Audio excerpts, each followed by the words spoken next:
Hello everyone, welcome to our channel. This is Reema from Food Safety Works. Today, we are going to learn about food preservation. Food preservation aims to slow or prevent the growth of spoilage microorganisms such as bacteria, yeast, and mold that cause food to deteriorate.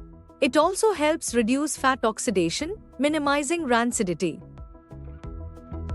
The importance of food preservations are: it minimizes the possibility of foodborne illness while maintaining the optimum nutritional value, texture, and flavor. It helps to increase the shelf life of food. Perishable and seasonal foods can be preserved to ensure their availability year-round.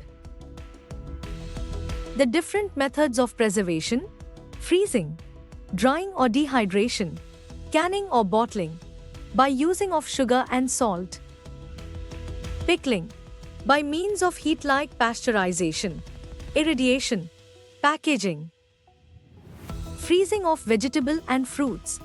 Freeze food while it's fresh and store it at a temperature of -18 degrees Celsius or lower. You can freeze most fresh vegetables and fruits, meats and fish, and clear soups.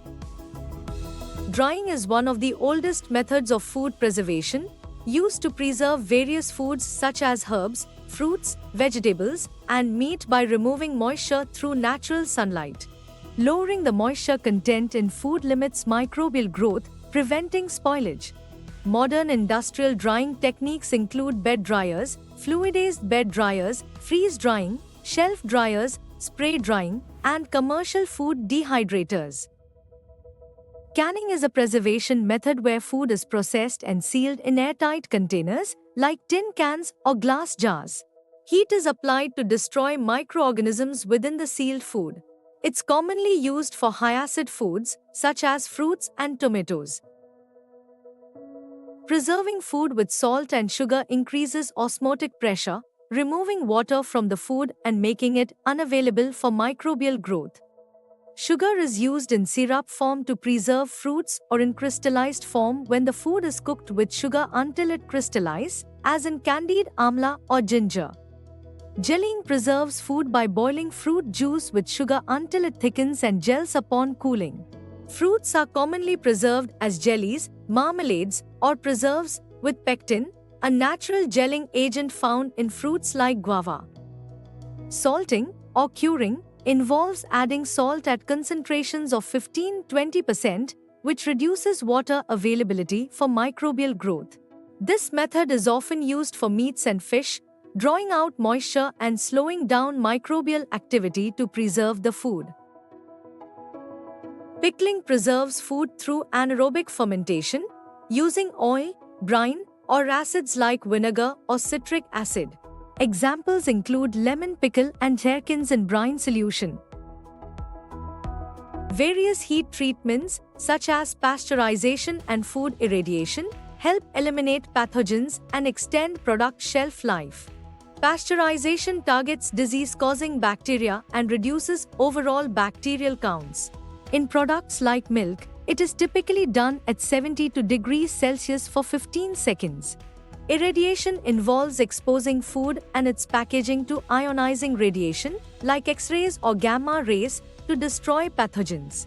It also helps delay sprouting or ripening. Preservatives are substances that are added to food to inhibit, arrest or retard the process of fermentation or any other decomposition of food. Example, sulfur dioxide and sulfides are commonly used in fruit products. Benzoates are commonly used in jams, sauces, pickles, etc. Various packaging methods aid in food preservation, including controlled atmosphere packaging.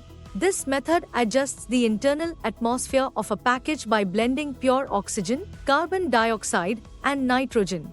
Modified atmosphere packaging, also called gas flushing or reduced oxygen packaging. This technique often uses nitrogen to reduce oxygen levels in food packages. Vacuum packaging. This involves removing air from the package before sealing to prevent oxidation reactions like lipid oxidation, vitamin loss, browning, and pigment degradation. I hope you liked this video. Please subscribe to our channel to receive regular updates.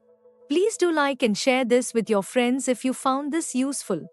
And don't forget to visit our website www.foodsafetyworks.com to see how we can help you. Thank you.